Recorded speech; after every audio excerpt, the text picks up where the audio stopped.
Hello,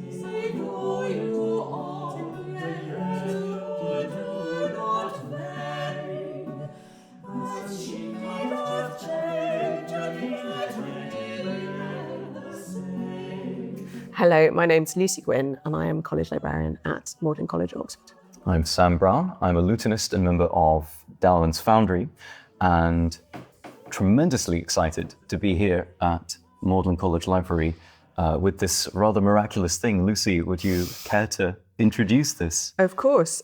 So this is a very special book. We haven't had it in the library very long. We acquired it relatively recently, but it is a collection of 4 printed collections of John Dowland's songs. The first is not the first edition. It dates from 1600.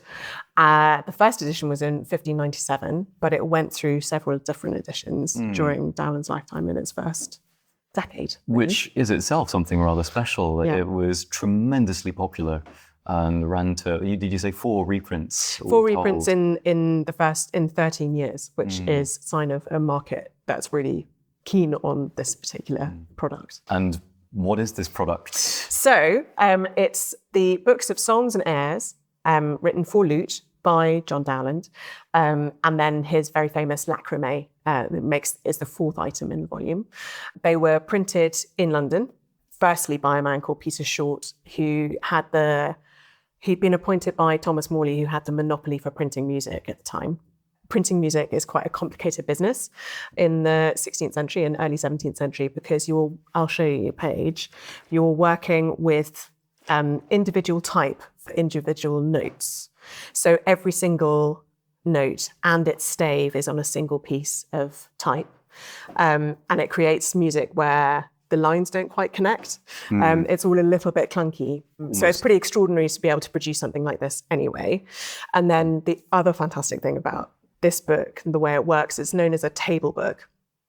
And the musicians would sit around the book and the music is printed in 4 different directions so that wherever you're sitting round the book, you can read your music, your part in the right direction. So this is very much a domestic setting. You know, you take down a couple of books after dinner and stick it in the middle of the table and everyone can sit around this and play to one another. Exactly. And at this period, the music is probably being printed for quite a wealthy audience, but even so, they might choose to only buy 1 copy, which means you need to be able to present all 4 parts, all 5 parts, however many parts you have in one book, so everyone can work around the same book.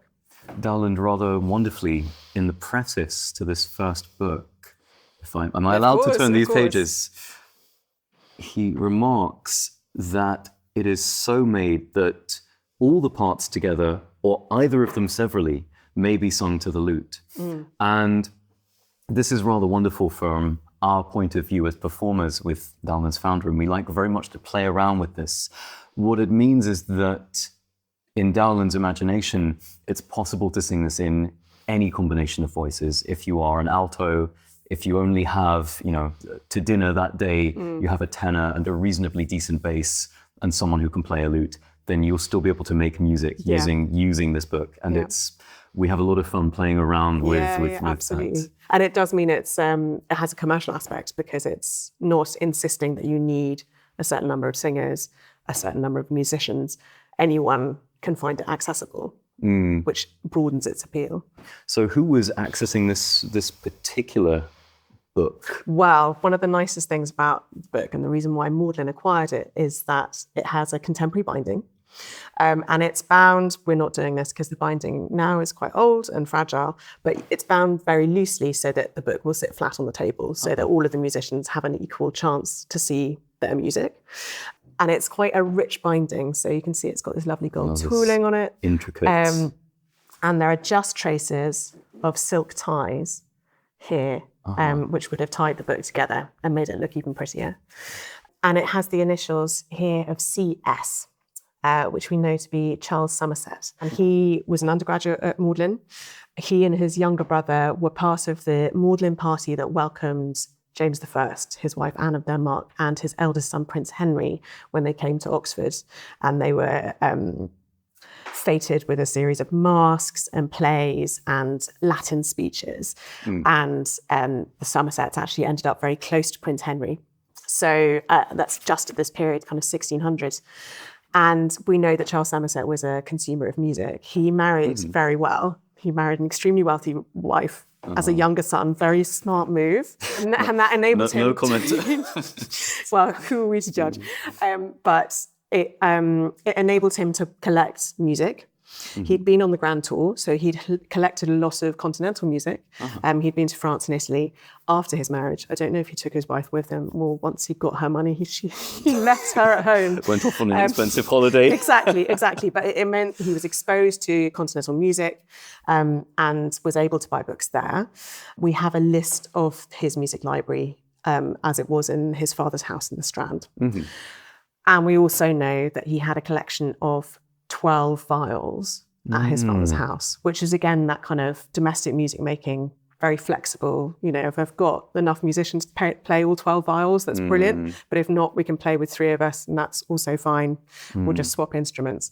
And actually, rather lovely, the bass viol survives in the Ashmolean Museum. And it's, again, very beautifully made, very beautifully decorated. And it's got his coat of arms painted on the front underneath the soundboard. So it's, he was clearly very dedicated to his music and really enjoyed music within that domestic setting. As such, it makes this particular book a really nice example of that culture of domestic music and kind of flexibility and making music with your friends, which I think is exactly what we're doing here.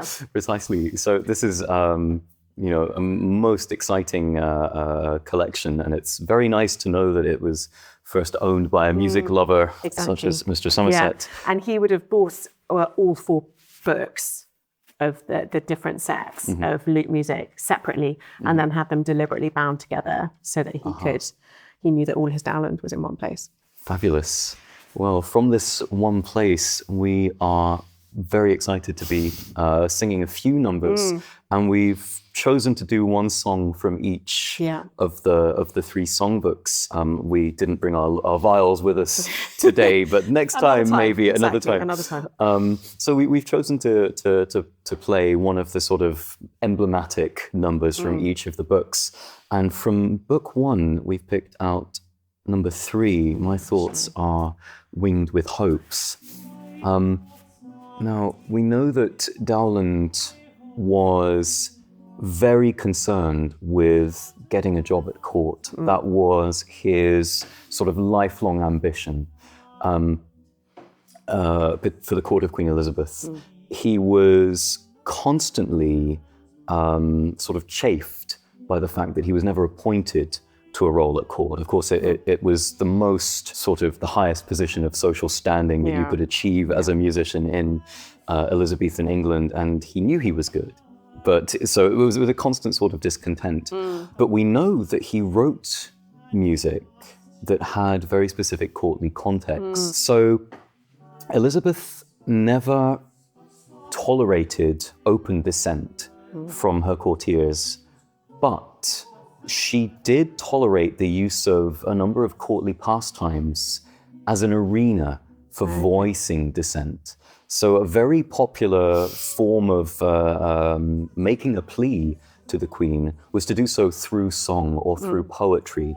And what we see in a number of cases is that a courtier would write a poem which they'd either sing themselves as a ballad, or they would have it sung and played by a professional. And if they were being very extravagant, they would have a piece of music written by a professional composer for this purpose. So we have a number of immensely fine examples of these songs. They're written very much in the traditions of courtly love, which always has a 2-pronged attack. First of all, there's the flattery. In a courtly song, you want to flatter the Queen, and you do this by addressing her as goddess, or using one of her emblems, such as the moon, or Diana, goddess of the moon, or in the case of this song, Cynthia.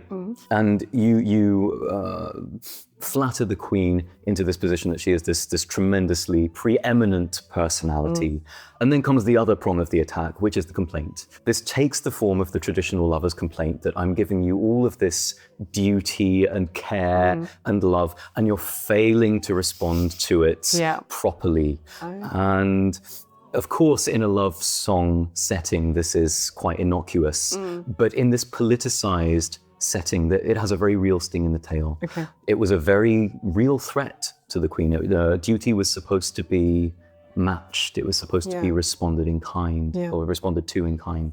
So these are thinly veiled political songs asking for particular treatment that use the genre of courtly love in order to get the point across. And what we see here, now Dowland, although he was not a personal favorite of the Queen, he wrote a number of songs which fit precisely this genre. And going back, if I may, here, there's a whole set of them right at the start of this book. I'm very nervous to be turning the pages of this beautiful book. So what's happened here is that someone's written a poem, they've had it set by Dowland, and had it presented to the Queen as a gift. And we don't often know who the author was, but we can make attributions in some cases, because a number of these songs also exist as solo pieces, and those solo pieces have dedicatees. So one after another in this book, we find the Duke of Anjou's Galliard, the Franck Galliard. We find, if we go over the page, here we have the Earl of Essex Galliard, Captain Diggory Piper's Galliard. He was a privateer who very unwisely opened fire on a friendly ship. And we have here Sir John Such's Galliard, to the tune of Sir John Such's Galliard and the lyrics, My Thoughts Are Winged with Hopes. And you'll notice that they're all Galliards, which was Elizabeth's favourite dance. The Galliard is a very vigorous triple time dance. They're very exciting. And even as quite an old monarch, Elizabeth was known to dance a number of them every morning. So she was tremendously fond of Galliards. So we've chosen to sing My Thoughts Are Winged with Hopes for these reasons, for its courtly connections, for the Galliard connection, and because it's just such a terrific story. Can I ask quickly, if they're intended politically, does publishing them for a wide audience make them more or less political? Would the average purchaser of this book have known that it had that political level to it as well? And was that more exposing for Elizabeth I, or could they rely on it being concealed within courtly circles? I think that the symbolism that surrounded Elizabeth was quite widespread. It strikes me that part of the attraction in these songs was that they were associated with the highest artistic circles alive at that time. This was all the most exciting things artistically, musically speaking, were happening at court. And I think Dowland, by choosing to publish these songs in his first book, is gently hinting that he's working in some very high and prestigious social circles. And frankly, who doesn't like a little bit of courtly gossip? There's a little bit of celebrity gossip going on here, I think. Another level of why people might want to buy them, because they have that kind of connection right to the heart of high culture. Exactly, I believe so. So you're going to talk about book Yes, two. So moving on to the second book of songs. And if you wouldn't mind doing the future page turns for me, because I am terrified and awestruck to be handling this book. So here in the second book, we're going to turn to number 2 in this book. And at the time he published this, Dowland was working in Denmark. And of course, we could not go past a tour of Dowland's published works without playing the piece that made him famous. So this is Flow My Tears, or Lacrimée, the pavan which, at the cusp of the 17th century was on everyone's lips. Dowland boasted that this piece had been published in 5 capitals of Europe. So he was literally world famous. Yeah. He sometimes signed himself as John Dowland de Lacrame, Dowland of Lacrame fame. You know, he wanted very much to be associated with this piece, and you can see it here. He wants us to be in no doubt. There's a little marking. This is Lacrame here. Now, Lacrame is in the form of a pavan, which is a stately, slow dance, and this piece was quite as popular as it was because it captured the fad for melancholy that existed at this time, which of course is an enormous aspect of Elizabethan culture. Yeah. They were obsessed with melancholy. You have courtiers affecting a melancholy air by having themselves painted in languid poses and tight-fitting black clothes, being quite pale and thin and brooding. You know, nothing really is very new under the sun for this aesthetic. Part of the reasoning for that is that melancholy was associated with wisdom. It was associated with being born under the star of Saturn. So if one was Saturnine, you would be prone to heavy, brooding, melancholy thoughts, but also it was a very scholarly emotion. Yeah. Rather appropriately for being in this environment, here. Absolutely. It came to be very admired. Melancholy was associated with artistic brilliance and passion, and it symbolized a kind of disdain for worldly things. Right. Now, many writers at this time got involved in the melancholy fad. In fact, the dedicatee of this book, the Countess of Bedford, gathered a circle around her of poets and composers who called themselves the Court of Night. Right. And you have all of this wonderfully evocative imagery. Yes. Yeah. Dowland, although it is said of him that he lived his life in lawful merriment, the fact they needed to qualify lawful is I think rather fantastic. But he leaves us in no doubt that his melancholy is sincere, I think. Yeah. So this is like the theme tune to the melancholy movement. Absolutely, absolutely. This is the iconic number from you know, this is Melancholy's poster boy. And funnily enough, Dowland himself was aware of this, which is why sometime later, would you mind turning to the last volume of this book, the collection of pavans for the viol? So this, of course, is Lacrame or 7 Tears figured in 7 pavans. So he wrote a set or a cycle of Lacrame pavans for lute and viols, based exclusively on this theme. Sure. It was that popular. He knew he was onto a good thing, exactly. But talking of some of that lawful merriment, why don't we turn ourselves over to the 3rd book. There we go. Which was published in 1603, the year that Elizabeth passed away, and we are going to be singing this one, number 18. Oh, yes. 18. There we are. Fabulous.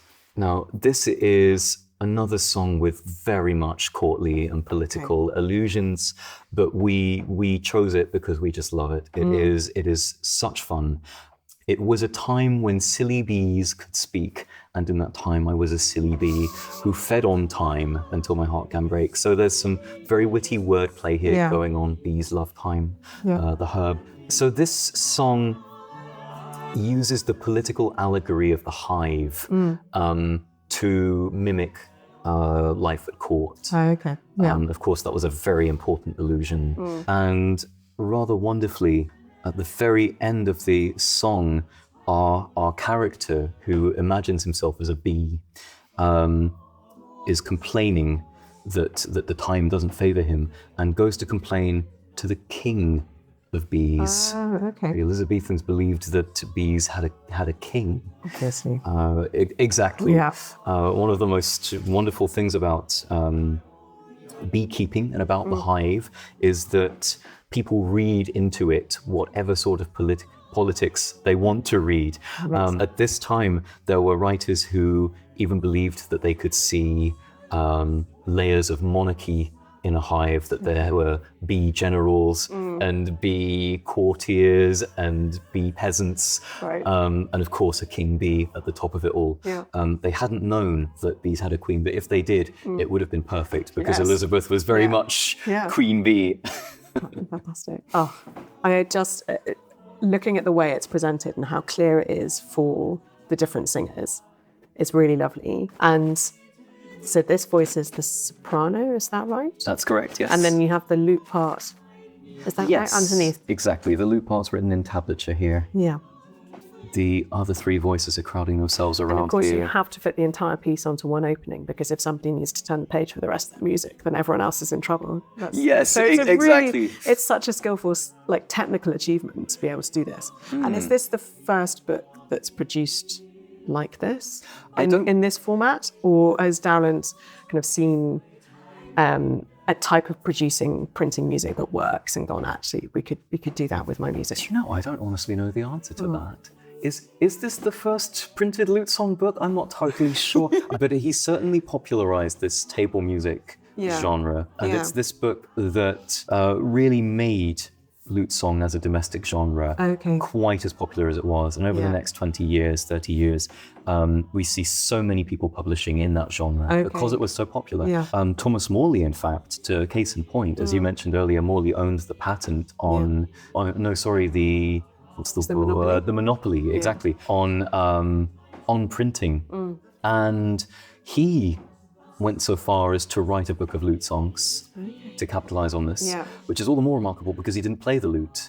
So it's a marvelous thing. He explains this very, very openly at the start of his book. I don't play the lute. He's tried his best, but he wants to get in on the money, essentially. Yes, that's wonderful. But as you're talking about the layout of this book, something else to observe, of course, is that the first verse is given to us, and the second and third verse is over here, which means that if you're an alto sitting over there, you don't have to the do words, or you have to learn them off by heart. You have to learn them off by heart. Wow. And that's a good indicator for how much time people would spend over one of these songs. You know, it was not a performative art. They weren't practicing this to sing it out to an audience. This was music to be savored over an evening. You would spend time learning it and learning the next verse and working out your favorite way of singing it together. Yeah, because I guess also you don't have the underlay. So you don't know how the words fit to the music. It's not been given to you by the composer. So you have to work out what fits best and with the other parts and all those sorts of things. Yes, and as a modern musician, it seems terrifying that you would not only not know where your words fitted to your music, but how your part sat with everyone else's parts.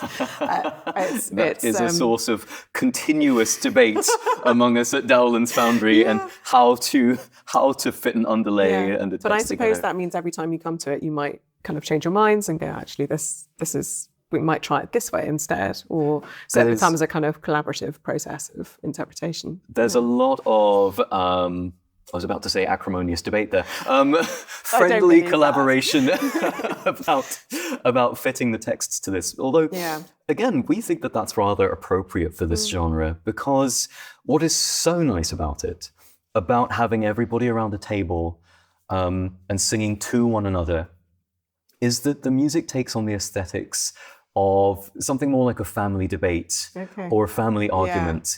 This isn't sort of choral practice. Everyone's in a line and singing outwards together, and there's no director. You know, this is very much democracy in action. It reads like the contents of a busy mind where everyone has their own idea and they're going to harp on it. Sure. And also it means in some ways that if it's not perfect in a performance sort of sense, that's fine. Because you're doing it for each other, and it's not a finished product. It's for the pleasure of it as much as anything else. We like this aesthetic very much. We like this ethos. And hope to bring that across in what we do. Lucy, thank you so much for your time really and I've for learned this so much. Thank you. Amazing book. It is such a delight. Thank you very much for having us. It's a pleasure.